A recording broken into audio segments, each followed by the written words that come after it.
Hello, this is Blair, and in these lecture notes we are going to be discussing basically extending on our polar coordinates. So we're going to be now diving into wrapping up polar coordinates. So we will be graphing polar equations. So in the last section we had talked about what a polar equation is and how we can convert back and forth between um, Cartesian equations and polar equations.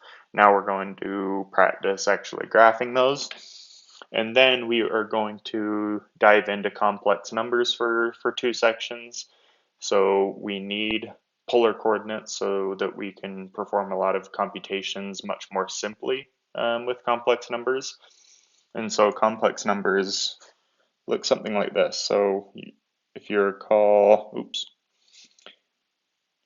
if you recall an imaginary number, a complex number is going to have a real component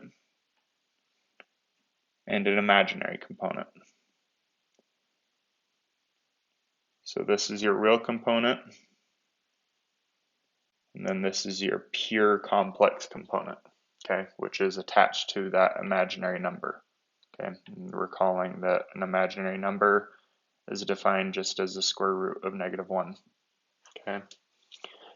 But the whole idea is if we have a complex number z and we have, say, a complex number w, that's a different complex number, or it can be the same, it doesn't really matter. But if we have two distinct complex numbers, and if we want to multiply these two, z times w, or if we want to divide them, or if we want to raise z to some power, or if we want to find the roots of z or w, it is much easier to do so when you have z and w in their polar form, which we will get into. Sorry. Now, for our assignments this week, make sure that you read 8.3 through 8.5 in the textbook on your own, and then 8.3 and 8.5 are open to start in your online homework system. As a reminder, 8.1 and 8.1 and 8.2 are due this Thursday at midnight, and that will be, what is that, March 26th. And then 8.3 through 8.5, which we are discussing in this lecture, are due the following Thursday, so that'll be April 2nd. Okay. Now, quizzes, we're back on schedule with quizzes finally. Quiz 9 is going to be due this Friday, August 27th at midnight, and it's going to be released that morning. And as a reminder, quizzes are submitted via Gradescope. So you download the quiz PDF from Canvas, and then you submit it through Gradescope. Okay, so let's talk about graphing polar equations. So this part of the lecture is going to be a little bit different. We are going to have our examples for this section in the actual lecture, just because there's really not much more to it rather than kind of going through the examples. So let's just dive right in. We're going to start with this first example. R of theta is equal to 4. Now, this is kind of something, so normally what we're thinking of is when we think of Cartesian equations, we have y is equal to x. So this is our input, and this is our output. Okay. Now, we typically think of in polar equations that our theta is our input and our radius is our output. Okay. So now when we look at this first one,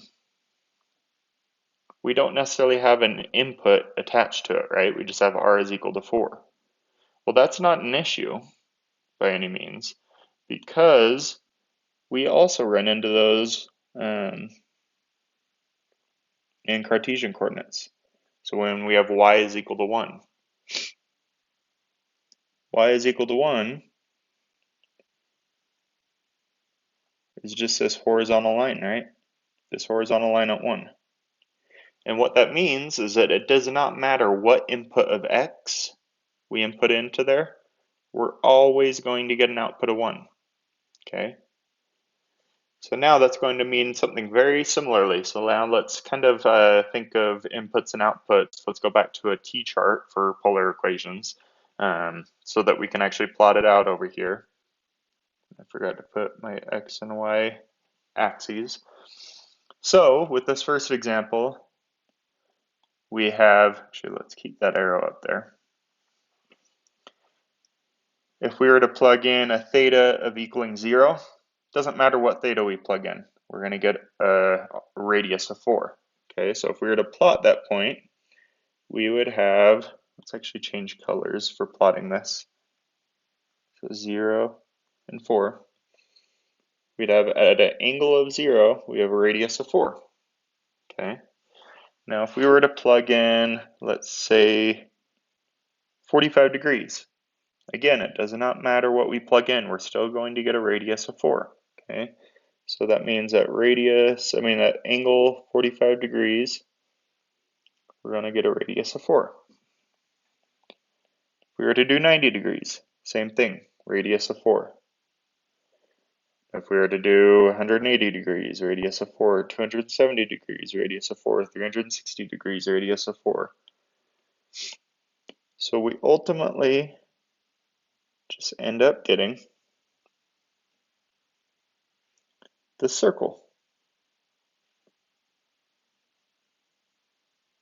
Okay, now we can do a quick little check for ourselves.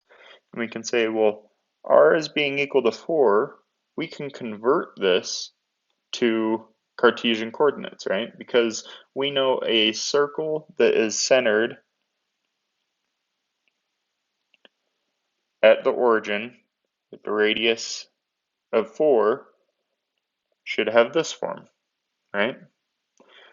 Well, if we were to take this guy and convert it into Cartesian, if we were to square both sides, we'd have r squared is equal to 16, and then we know that r squared is equal to x squared plus y squared, which is equal to 16.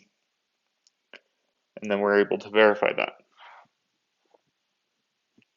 Okay, so not too bad, right?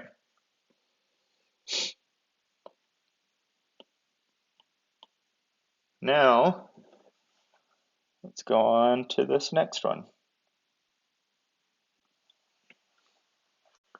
Okay, so this one is a little bit different. Oh man, forgot that I messed these up. So we'll have to keep on adjusting this so that our inputs are on the left and our outputs are on the right. But either way, this one we actually are plugging some things in, okay? So if we were to plug in 0 for theta, we want to know what the output, the radius length, is going to be, okay? And again, let's actually change this to a different color so that it shows up better on our plot, okay? So if we have cosine of 0 is 1, and then 1 times 6 gives us 6, okay? And let's change what these circles are. We'll say that these are radius 2, 4, and 6, and similarly 8 and 10.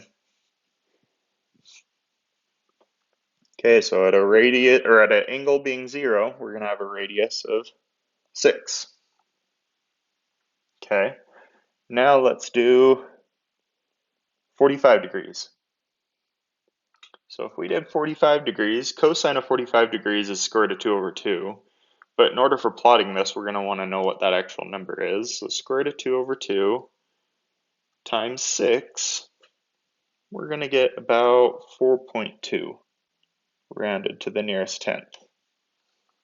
Okay, so this means at 45 degrees, we are going to be at 4.2, which is going to be about right there. Okay, now if we were to do 90 degrees, cosine of 90 degrees is 0, and anything times 0 is going to give us 0. So we're going to get a point right there.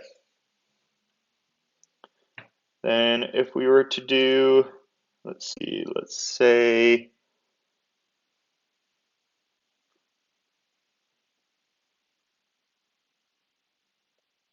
let's continue on with our same pattern. Let's do 135 degrees.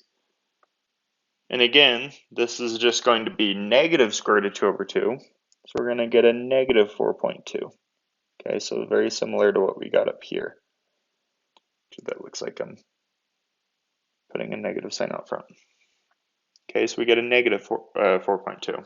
Okay, so now we're at this 135-degree rotation. But remember, we have a negative radius, so we're going to go in the opposite direction. So we're going to end up going in this direction. And we're going to go out by 4.2. So we'll get a point right there. Okay. Now, if we were to do 180 degrees, cosine of 180 degrees is negative 1. Negative 1 times 6 is going to give us negative 6. So if we went out 180 degrees, we're going to end up going in the opposite direction because we have a negative radius until we complete our revolution. Okay. Now, if we were to go in and actually fill in these intermediate points, so if you were to do 30 and 60 and all those other points, you're going to end up with some points that look something like this. Okay, so that ultimately, when you connect the dots, you'll just have to trust me on this, you're going to end up with a circle. Okay, so what you end up with is you end up with a circle that is shifted to the right by 3, and it's going to have a radius of 3. Okay, so now this will be kind of a check for you guys. This is a very good check, but we know what this the equation of this circle needs to be then in Cartesian coordinates. So we can say that this needs to be x minus 3 squared, so it's shifted to the right by 3, plus y squared is equal to the radius squared, which is going to be equal to 9. Okay, so this will be a task for you guys that you need to make sure that you can verify that this Cartesian equation is equivalent to this polar equation. Now you can convert from polar to Cartesian or Cartesian to polar, or you can even do both if you want the extra practice, which is not a bad idea by any means. Okay. Now, let's jump to the next one.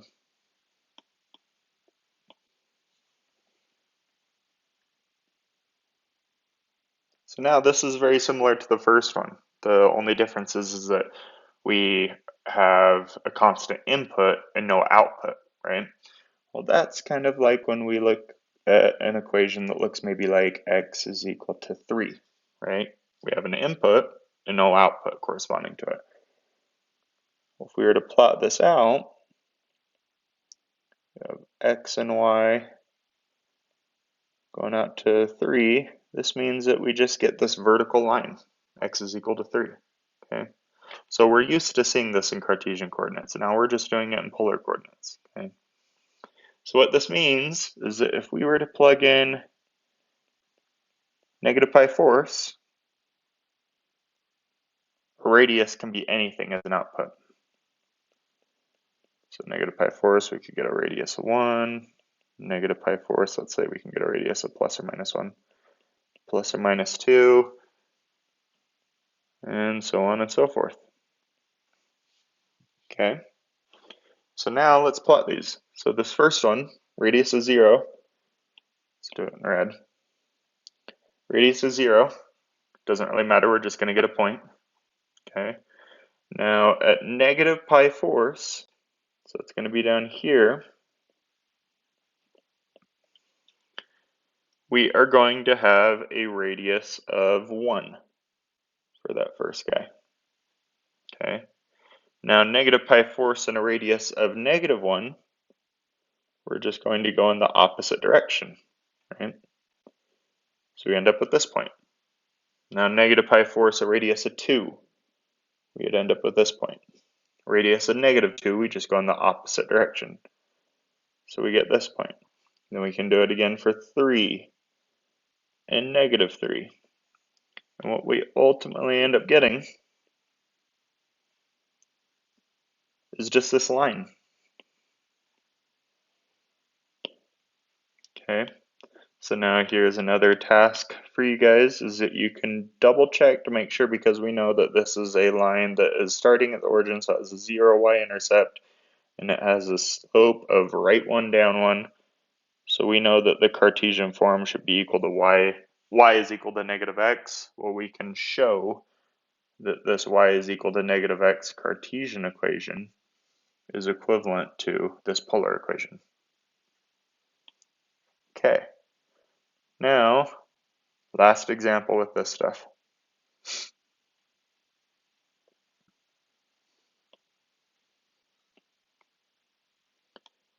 And this is when it actually starts getting a little bit more beneficial, okay? Because these first three examples, you can kind of start to ask yourself, like, well, if we know how to plot this in Cartesian coordinates, then why do we need polar coordinates? Well, this last example is a very good reason for needing to use these concepts and tools.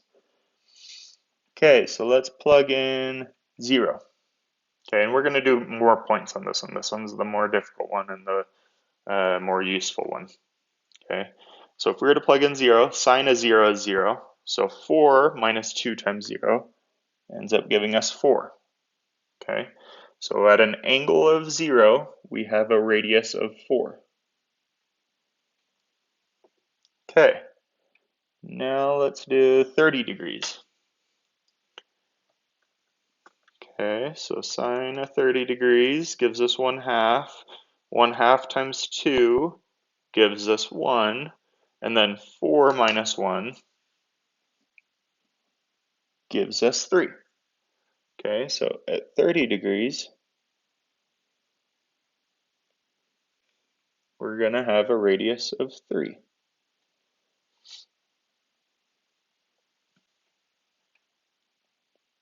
Okay, how about 45 degrees? We're going to need the calculator for this one, because we know sine of 45 degrees is going to give us square root of 2 over 2. But for actually plotting that, we need something rather than square roots.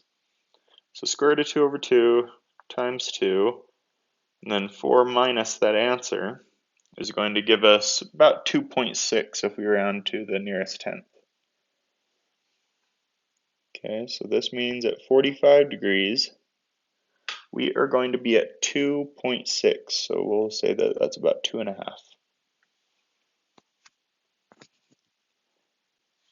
Okay, now let's do 60 degrees. This one's another one that we're going to need a calculator, right? Because sine of 60 degrees is square root of 3 over 2. So if we have square root of 3 over 2 times 2, and then 4 minus that answer, we're going to get about 2.3 rounded to the nearest tenth.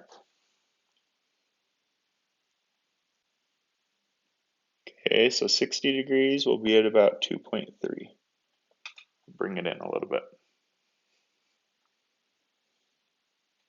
So that one is about 2.6, this one was 4, this one was 3, 2.6, 2.3.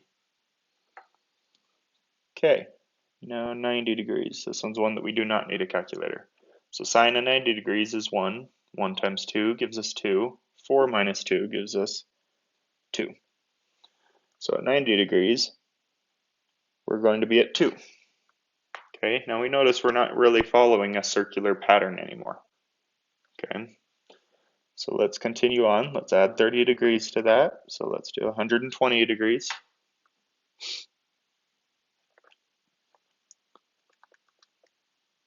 So sine of 120 degrees. Oh, we're just going to be positive again, right? We can kind of cheat a little bit because we know sine of 45 degrees is going to be the same sine value as our 60 degrees one. And so we're plugging in, we're getting the exact same output basically as our 60 degree one. So at 120 degrees, and if that doesn't make sense, I highly encourage you to kind of think about that, maybe pause the video and think about it a little bit harder. But at 120 degrees, we'll be at 2.3. Now we can notice that we're really not following that pattern of a circle anymore, right? Because we're kind of coming up, we dip down, but then we start coming up again. Okay, so now let's continue on. So if we did 135 degrees, this is going to be the same thing as 45 degrees, so we'll get a 2.6.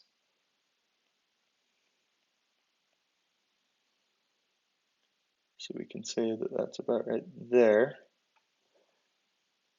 And let's do 150 degrees. That's going to be the same thing as 30 degrees.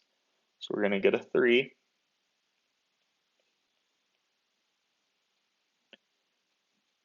Right there.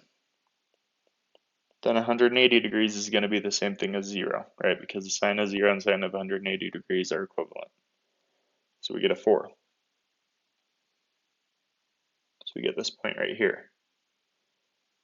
So we notice that we come wrapping back down like this, okay? So we kind of got like the shape of, I guess you could say, a bat so far. Okay, so let's continue on. Let's do 210 degrees. Actually, rather than doing that, actually, yeah, we're going to want to see those values for reference for any sort of symmetry. Just kind of like what we did with anything beyond 90 degrees, we're using some symmetry. Okay, so 210 degrees. That's going to be that negative 1/2, right? So we don't necessarily need the calculator. Then negative 1/2 times a negative 2 is going to give us a positive 1. So we get a 4 plus 1. So we get a brand new value, right? We haven't seen this 5 yet.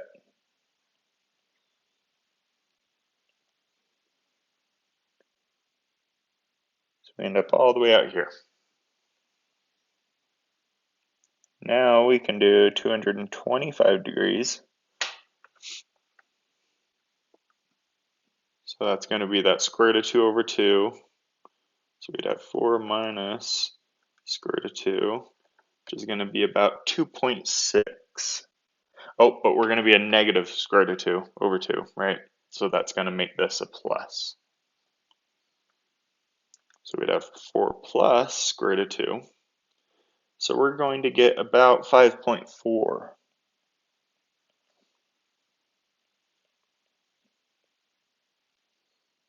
So let's say that that's about right there. Okay. Now let's do this angle, which that is going to be 240 degrees. So sine of 240 degrees is going to be that negative square root of 3 over 2. So times a negative 2, we're going to get a positive number, and then we add a 4 to it. So if we were to simplify that, or plug it into our calculator, we'd get about 5.7. So we're going to be even further down. Okay. Now at 270 degrees, which is the same thing as negative 90 degrees, we are going to have sine of 270 degrees is going to be negative 1. Negative 1 times a negative 2 is going to give us a positive 2. And 4 plus 2 is going to give us a 6. Okay, so we're going to get this point down here. Okay, now I encourage you to fill in the rest of these on your own, and also to encourage you to understand why I can make this simplification. Okay, so I know that we can fill out the remainder of these points due to the symmetry of sine on these lower 2/2 quadrants, because we've already found these values. And I know that those values are going to be equivalent over here. Okay, so now we can continue to connect our dots. Obviously, they'll look much better if you were to actually draw this accurately. But we kind of get this oblong circular shape, right? It's got a little divot at the top. So this is a very good example of something that you would not necessarily know a Cartesian format for plotting something that looks like this, okay? Yes, you can convert it, but we know that there's equations for circles and ellipses. We don't know of a Cartesian equation that describes this shape. Okay, so that's where it starts to become a little bit more important. Alrighty, that is that for graphing polar equations. And now we're going to start diving into complex numbers. Okay, so as I briefly mentioned above, a complex number is something that follows this form, and we can always denote a complex number with the script C. And the script C is just kind of like a script R, right? So script R is telling us that this is a real number, and we also have these forms for integers, and we also have these forms for natural numbers. So they're just these fancy script letters for all of our number types. Okay. So either way, we define a complex number as a plus bi, where I is our imaginary number, which is just defined as the square root of -1. Okay. Now this z is equal to a plus bi. This is Cartesian or rectangular form. Okay. So now what we can denote is we can say our real component of our complex number is going to be a, and we can denote our imaginary component of our complex number is going to be equal to b. Okay. So now that we have these defined, we can associate a complex number z to a point in a complex plane, where this point is defined as a comma b, right? Because our a is our real component and our b is our imaginary component. Okay. So now if we wanted to put this into a complex plane, what that means is that our real axis is going to be our horizontal x-axis. We can think of that as an x-axis. And our imaginary axis is going to be our y-axis. Okay. So if we had some arbitrary complex number that I have listed at the first bullet point, such that we went to the right by a and up by b, that just means that we can meet somewhere where they intersect.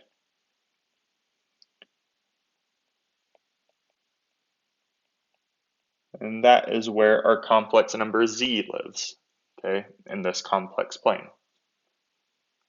Okay, now let's go through a few very quick examples. So if we had z is equal to 2, now you notice that this 2, this is just a real number, right? So this number lives in our real number space, and it also lives in our complex number space, okay? So don't think that just because it doesn't have an I or an imaginary number attached to it, that it's not a complex number. It still can be viewed and modeled as a complex number. It just means that it has no imaginary component to it, okay? So if we were to say that, let's actually erase these. So if we were to say that we wanted to go to the right by 2 in our real plane, we could get our complex number z is equal to 2 right there. It's lying on our real axis, right? It has no height upwards or downwards in the imaginary direction. Now let's consider z is equal to -i. Now this one's on the contrary. We have something that has no real component to it. It only has imaginary components to it. So it is going -1 in the imaginary direction. So we can plot this point. We can say that this z is equal to -i. Okay, this complex number is equal to -i. Now we could also have some combination of the two. We could say 3 minus 6i. So it's saying that we're going 3 to the right in our real direction, and then down by 6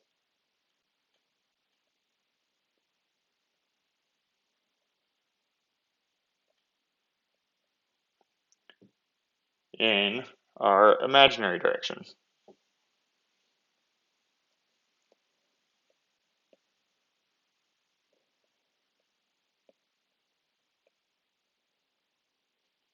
Okay, sorry for the awkward pause. I'm pretty sure that we just had another earthquake, so yeah, that's fun. Okay, back on track with what we were covering. So that is complex numbers in Cartesian coordinates and how you plot them in a complex plane. Now let's continue on and let's talk about how we can describe complex numbers in polar coordinates, okay, which is very, very beneficial as I described at the very beginning of the video.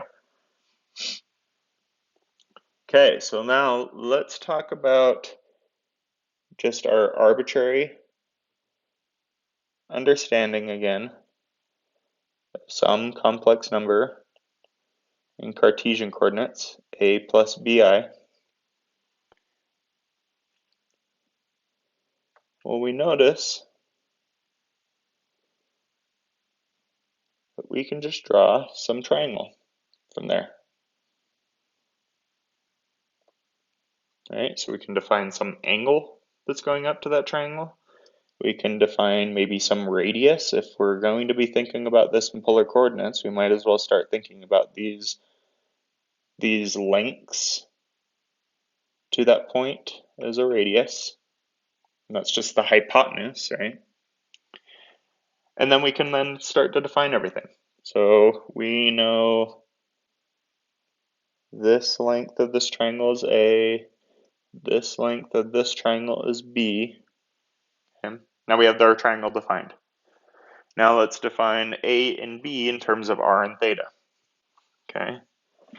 So we can say, if we want to define theta and r to A, we can use cosine. We can say cosine of theta is going to be adjacent over hypotenuse.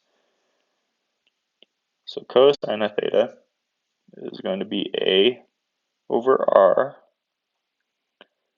So that this means that A is equal to r times cosine of theta. Okay, so now we have A just in terms of r and theta. Okay, so we were able to rewrite our Cartesian component, one of our Cartesian components, into terms of polar components. We can do so similarly for B. We can say that sine of theta is equal to B over r, so that we can say B is equal to r sine of theta. Okay, now we know that our complex number is defined as z is equal to A plus bi, and we can plug everything in. We can say A is equal to r cosine of theta, and then we have this I times B, which is r sine of theta. Now notice that we have this common r that we can factor out, so that we have cosine of theta plus I sine of theta. Now with this, we can start to define some fancy looking term, but really this is our polar form right here. But we can have this nice small shortcut denotation where we notice that we have the C and this I and this S. So what we typically will see is that we'll have R times CIS of theta. Now just note, CIS is nothing fancy, it's just how we denote CIS of theta to be cosine of theta plus I sine of theta. So they're really interchangeable. If you see one way, you're going to see the one the other way. Okay, so if you see this in a problem or a quiz or an exam or homework, it means the exact same thing as this. Or if you see CIS, it means the exact same thing as that. Okay, so they're interchangeable. They can go back and forth. Okay, now note, R can be denoted as these straight bars with a Z on the inside. Z is just your complex number, and that denotation is just saying that this is the modulus of Z. We're going to be covering that in the next slide, but what you'll typically see more often than not, that Z, a complex number in polar form, is equal to the modulus times CIS of theta. or the modulus times cosine of theta plus I sine of theta. Okay. Now note you can also see these are referred to as two different things, whether it's polar form or trigonometric form. The reason why you see trigonometric form sometimes is just because it has this cosine and the sine floating around. Okay. Now let's actually talk about that modulus that we kind of prematurely mentioned. Okay, so a complex number denoted as that fancy script C has a modulus, which is just simply its length, such that the straight bars of Z is the distance from your complex number Z to 0 in the complex plane. Okay, so that just means if this is 0 down here, and say that we have Z up here, we just want to know this distance from those 2 points. Okay, and we can say that we can draw a triangle here, just like before, that has A width and B height if our complex number is A plus BI. That's kind of just assuming that. And we can use Pythagorean theorem, right? Pythagorean theorem means that that modulus squared is equal to A squared plus B squared. And so this means that your modulus is equal to the square root of A squared plus B squared. Okay, which is just your radius, right? So that's what we were talking about in the previous slide, that we can interchange that radius in the polar form of a complex number. Okay, now a few properties. And I do want you guys to be familiar with why some of these properties are true, which could be a potential hint for some quiz topics. But either way, a modulus is always positive, okay? So that means that when we were talking about polar form or polar coordinates, we could have a negative radius and still rotate, right? Well, when we have a polar form for complex numbers, that's not the case. You always have a positive radius, okay? Because that radius is your modulus. And the modulus, or the length of your complex number from 0 to your complex number, is never going to be negative, okay? So it's always positive. And then a small little subnote is that the modulus is equal to 0 if and only if your complex number is in fact 0. Which that just means that you'd have 0 plus 0i, right? So your length is 0 only if you are at that point. So the distance from that point to 0 is going to be 0. Okay, now we're going to have product rule. So product rule is just saying that if you take two complex numbers multiplied by each other, so z times w, and you take their modulus, then that's just the same thing as taking the modulus of the first complex number and multiplying it by the modulus of the second complex number. Okay, similarly, we have a power rule. If we were to take a complex number and raise it to some power n, and I should have included this, such that n is a natural number, then that's the same thing as taking the modulus of that complex number and then raising it to the power n. Okay. And then we would have, let's see, give me 1 second.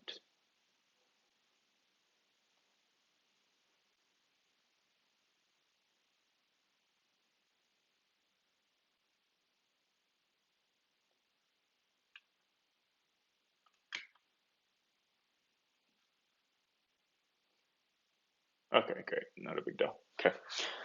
And then we'd have a quotient rule, which is very similar to product rule. If we were to divide two complex numbers, given that the denominator complex numbers cannot be 0, right? Because we can't divide by 0. Then if we were to take two complex numbers and divide them by each other and take the modulus of that result, that's the same thing as taking the modulus of the numerator complex number and dividing it by the modulus of the denominator complex number. Okay. Now that we've talked about modulus, we are now going to talk about arguments. Okay, and there's two different types of arguments, and we'll talk about both of them. So the first of which, if we have a complex number that's denoted with the script C, it has infinitely many arguments. Okay, and that's just a fancy way of saying that these are all the possible angles of rotations in order to reach that complex number.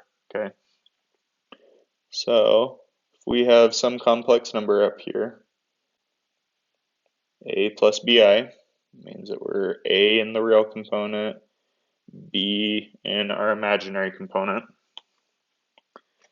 And if we were to draw out our ray that points to that complex number, we have some theta that can rotate up from the real axis to that complex number, but we can also rotate around and come back again. Now this should be starting to look very familiar. Okay, and we can rotate again, and we can rotate again, right? And so that's where we get that all possible theta solutions, such that theta can be equal to maybe some initial angle. Let's call that initial angle alpha. But we can say alpha plus 2k pi, where k is some integer. Okay. Now we denote these arguments, and these are just general arguments. We're going to talk about the other form in a second here. We denote this with a lowercase a. So if you see a lowercase a, this means that you have infinitely many arguments. Okay, and we can say that that's just equivalent to the angle, and we can say that that angle, let's erase some of this stuff. Actually, let's keep that.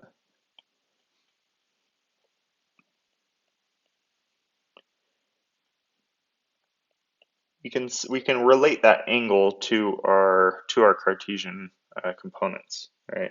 We can say that tangent of theta is equal to opposite over adjacent, which is what you're seeing here.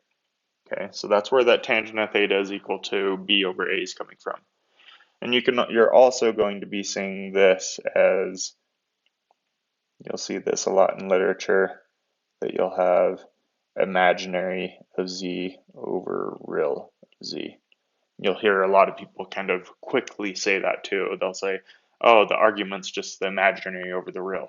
Okay, and that's just because they've kind of memorized that. But that is the pure reason why it's just this triangle. Okay. Now some properties, just kind of like what we did with the moduli.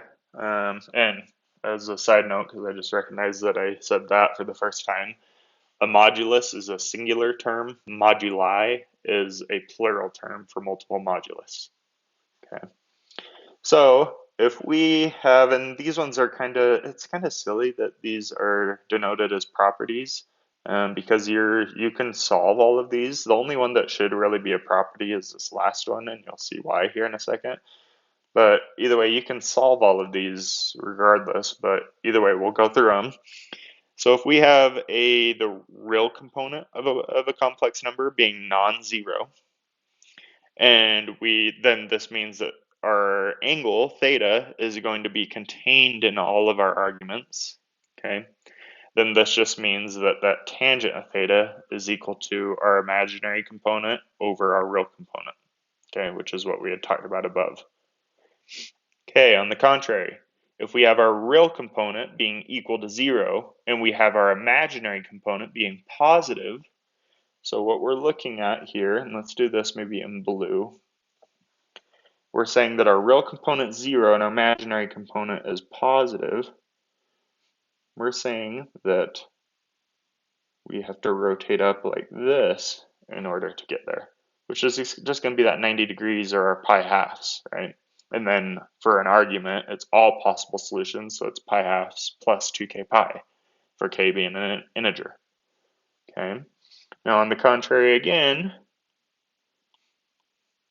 if we have our real component being equal to 0 and our imaginary component being negative, and it doesn't really matter how negative, it can be a little bit negative or it can be a lot negative, right? The main component is that the main thought is that the real component has to be 0 for this to hold true.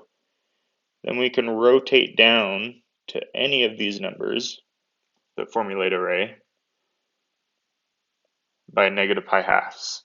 Okay, and then to get all infinite possible solutions for this, we can say negative pi halves plus 2k pi. Okay, now the most important one that truly is a property, if we have a complex number where our real component and our imaginary component don't exist, so that there's 0, and this just means that you have a complex number of 0. So your complex number would look something like this at the intersection of your real and imaginary axes. Then this means that your argument is all real numbers, okay? Because we can rotate around, no matter where we rotate, we can keep on hitting that exact same number over and over and over again, right? It doesn't matter how many times or where we rotate to, we're still landing on that complex number. And that's the reason why you get all real numbers for an argument of a complex number being 0. Okay. Okay, now let's move on and talk about our next form of an argument. Okay. And this is what's known as a principal argument. Okay. So a complex number denoted with script C has a one single principal argument, which is the single and simplest rotation that lies between negative pi and pi. Okay, so our principal argument is denoted with a capital A, and it's equal to some theta, such that theta is in between negative pi to pi.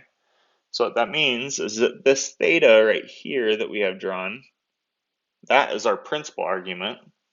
And what I'm about to draw here right now is, let's say if we were to rotate negatively,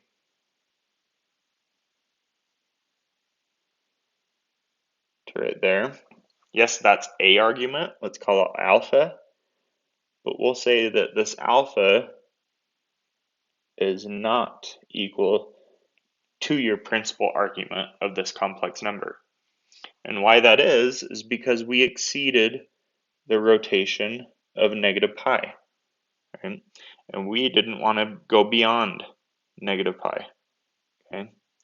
And so that gives us only one principal argument, being theta, which would be rotating that small incremental amount upwards in order to get to that complex number.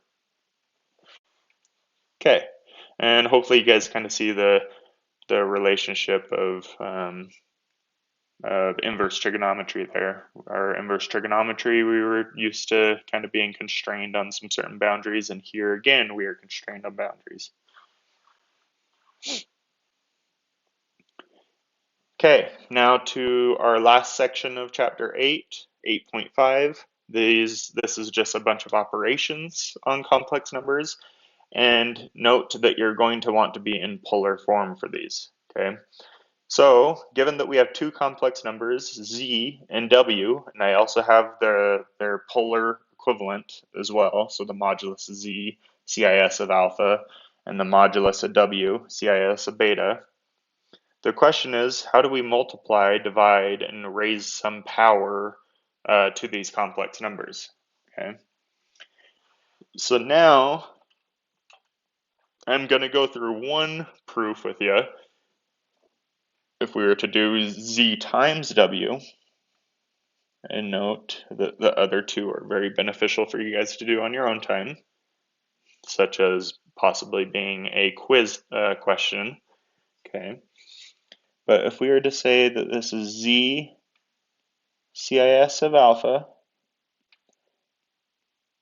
times w CIS of beta, we can then expand this out. So we can say that this is Z times W, and then recall CIS of some theta is equivalent to cosine of theta plus I sine of theta. So we can say that this is cosine of alpha plus I sine of alpha times cosine of beta plus I sine of beta. Okay. Now we can distribute out these terms from the cosine and sine terms on their alpha and beta groupings. So we have the modulus of z times the modulus of w. Then we'd have cosine of alpha times cosine of beta. So if we're multiplying there to there. Now I'm going to cheat ahead a little bit and multiply these two by each other first, because I noticed that when we multiply two imaginary numbers by each other, so I times I is the same thing as -1, right? Because that's square root of -1 times square root of -1, which the square roots cancel out, and you're left with -1. So that I times I is going to give us a negative, and then we're left with this sine alpha times sine of beta. Okay, now let's do this in a different color. Now we would have cosine of alpha times I sine of beta. So we'd have plus I cosine of alpha sine of beta. Then we'd have plus, oops, wrong one, plus I sine of alpha cosine of beta. And notice I already started factoring out that I. So we'd have sine of alpha cosine of beta. Okay, so now we have it completely distributed out. So let's start simplifying some more. So now we are going to have, notice that cosine of alpha cosine of beta minus sine of alpha sine of beta. This is the same thing as cosine of alpha plus beta. It's a double angle identity.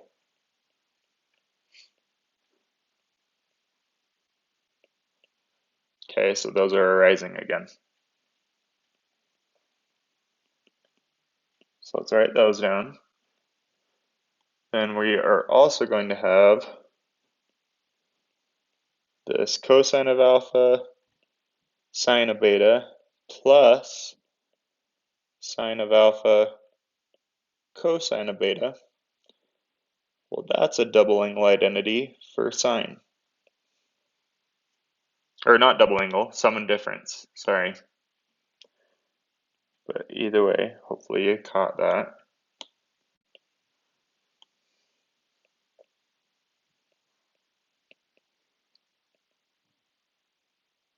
Okay, sum and difference. So we can make those substitutions in there. Maybe I should keep that as blue.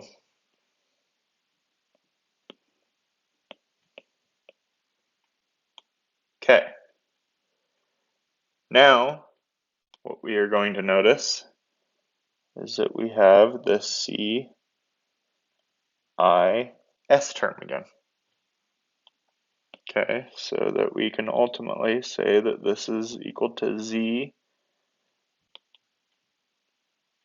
times W CIS of alpha plus beta, okay, which is what we come into a conclusion with down here. Okay, now similarly, and I highly encourage you to go through the quotient rule. If you were to divide two complex numbers, it's the same thing as taking the moduli of the two complex numbers, dividing those for the coefficient of your CIS of alpha minus beta, given that your modulus of W is not equal to 0, which means that your complex numbers W cannot be 0. Okay. Then we have a power rule, which this is just if we were to take a power take some complex number and raise it to the power n, given that n is a natural number. That simplifies down to taking the modulus to the power n, and then multiplying that by our CIS of that n, that natural number n, multiplied by our angle. Okay. Okay. Now the last stuff. So what we want to talk about is finding roots, and this is just kind of an extension from the power rule, or this theorem up here. I'm not going to make an attempt to pronounce that theorem's name, but either way, let's take a short break and let's decide on what our key phrase is going to be for this week's lecture notes. The key phrase, let's see, let's call it, we'll keep it with the same topic as last time, being TV shows. Let's call it Shameless. Okay, another one. If you guys have not seen that one, highly recommend it. Excellent show. Okay, but now back to this topic. So what we want to do when we're finding roots is we want to reverse that theorem to extract our roots. So if you think about it, when we're doing a power rule, when we're doing z to the power n, or if we take any number to some power, when we reverse that, we're going to be taking some root, right? Which is what we're going to be looking for when we're finding roots, okay? So if we have w and z, and they're both complex numbers, what this means is if we have w to the nth power, and we say that that is equivalent to our complex number z, then we know w is the nth root of z, such that w is equal to the nth root of z, right? If we were to actually solve this component out. So if we were to take the nth root on both sides, that's how we get that. Okay. Now we're going to briefly dive into a topic of what are known as principal roots. So when we consider the square root of 16, that square root of 16 just means that we possess two roots that we're looking for, okay? And we intuitively know the answer to this. We know that the roots are plus or minus 4. So we do in fact get two roots, right? Plus 4 and minus 4, okay? Now let's consider the cube root of 8. So when we're taking the cube root of 8, that means that it's going to possess 3 roots. We again intuitively understand its roots are 2. However, we notice a dilemma. The cube root of 8 has 3 roots, but we only know 1, and that's 2. Right? So to kind of tie this back into principal roots, what we call that plus or minus 4 and what we call 2 from these two quick examples, we call these our principal roots. Okay, there are our intuitive real number roots. Okay. So now, how can we actually kind of overcome this dilemma and actually solve for our other roots that are not our principal roots for the cube root of 8 case? What we're going to do is we're going to model that as a complex number. So we're going to say w is equal to the cube root of 8. And then we can then cube both sides so that we cancel out the cube root.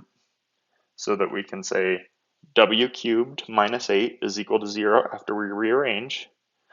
Now, this step you don't necessarily need to know, but hopefully it's vaguely familiar.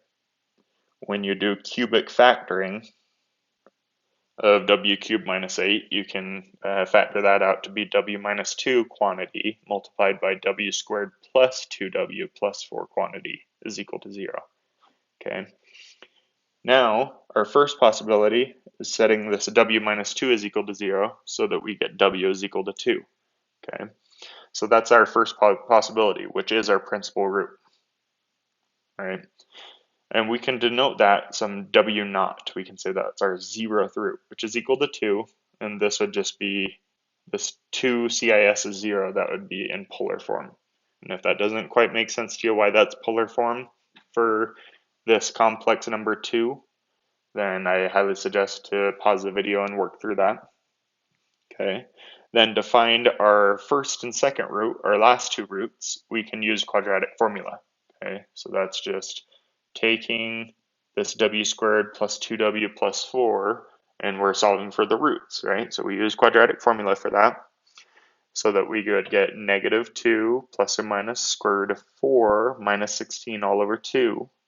And if we were to simplify that down, because we would end up getting square root of negative 12, which is the same thing as square root of negative, what would that be? That would be 2 square roots of 3, and then we'd have an I that gets pulled out because we have a negative square root.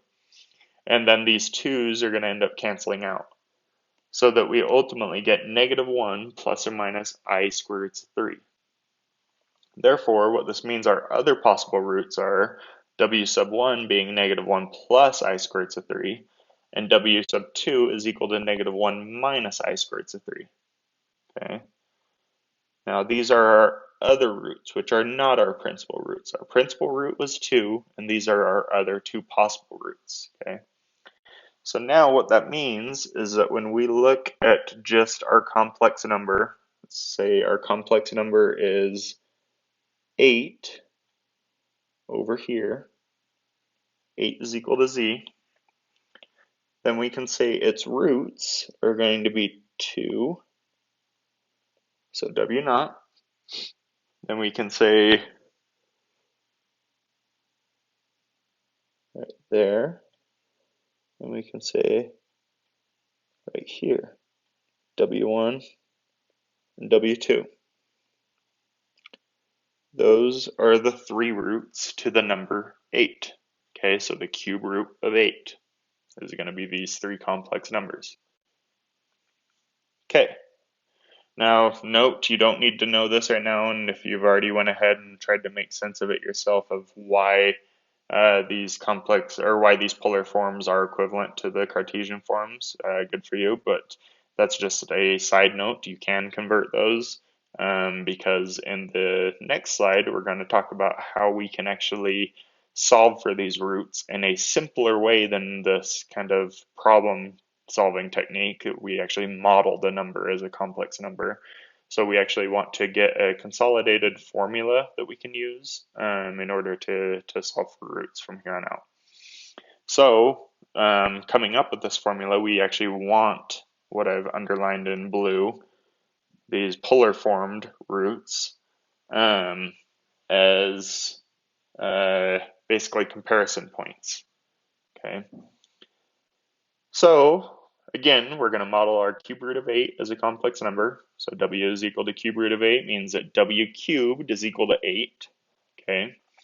Now, what we want to do is we want to model that w as a polar form complex number, right? So that'd be w modulus of w multiplied by CIS of some angle, some argument, alpha, and then we're cubing that entire thing.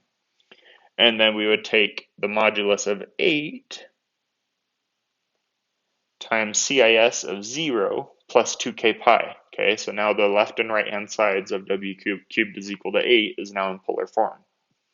Okay, if we were to distribute through this cube to each term using our power rule from a few slides up, so if you need a second to review on that, rewind about 10 minutes and you'll be able to kind of see that, or slide through the lecture notes a little bit, so that this entire complex number cubed ends up being the modulus cubed times CIS of 3 alpha.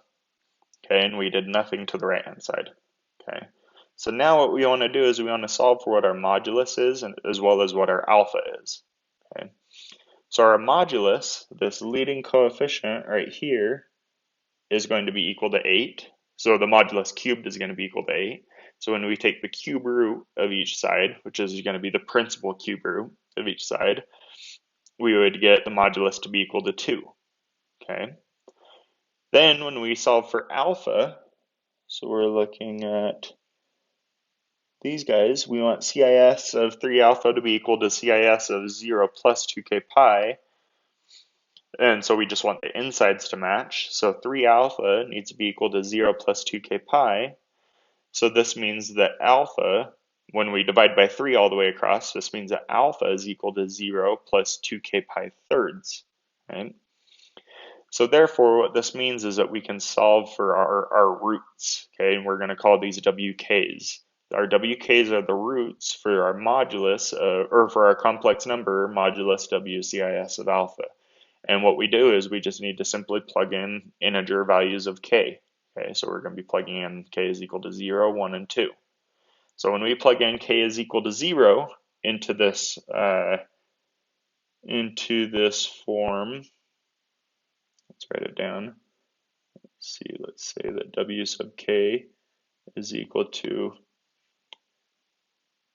2 CIS of 0 plus 2k pi over 3. So if we plug in a k is equal to 0, we get 2 CIS of 0 plus 0, which is just 2 CIS of 0, which is the exact same thing that we had done on the page before. Okay.